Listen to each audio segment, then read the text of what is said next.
Hey everybody, welcome to another episode of Let's Fix This. Today we're going to be working on a Bosch Ascenta dishwasher. The dishwasher's got an E24 error code and is not draining. So to begin, we're going to take off the front door panel. We don't need to remove the screws across the top control panel, just the front, and close the door and pop the bottom off, and that panel comes right off. Once the panel's off, we're going to remove two screws from the toe kick.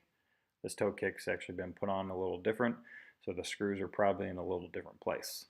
To remove the pump, depress the tab and rotate the pump clockwise. Get a towel to put underneath, or a shop vac is what I use to catch any of the excess water that hasn't drained out.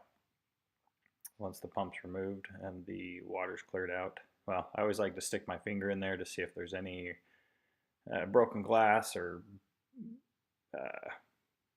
toothpicks, all sorts of stuff can get down in there. To take the plug off the pump, just a little Molex plug, remove that. Depress the tab, then remove it. You're going to grab your new pump, plug in the Molex, and you're going to line the pump up. You're going to want to make sure you push really hard. These pumps are a little difficult to get on, and you'll see the first time I put it on, it actually doesn't go on all the way. So once I get it on, I always like to pull pretty hard on it, and you can see the backside popped right off. So make sure it's on nice and snug. Once you have the pump reinstalled, make sure you clean up any water. Make sure you run the dishwasher really well at this point. Fill it, drain it, fill it, drain it, and keep an eye on it. Make sure there's no water leaking. Once you've made sure there's no water leaking, you're going to reinstall the toe kick. It's a lot easier to do it when the door cover's still off. So just the two screws that hold it in. Like I said, this one's put on a little different. For some reason from the installers, the screws are usually up and to the outer edges a bit. Now up at the top left, you're going to see me putting the door clip back on. This clip actually helps hold the door on before you get the screws in.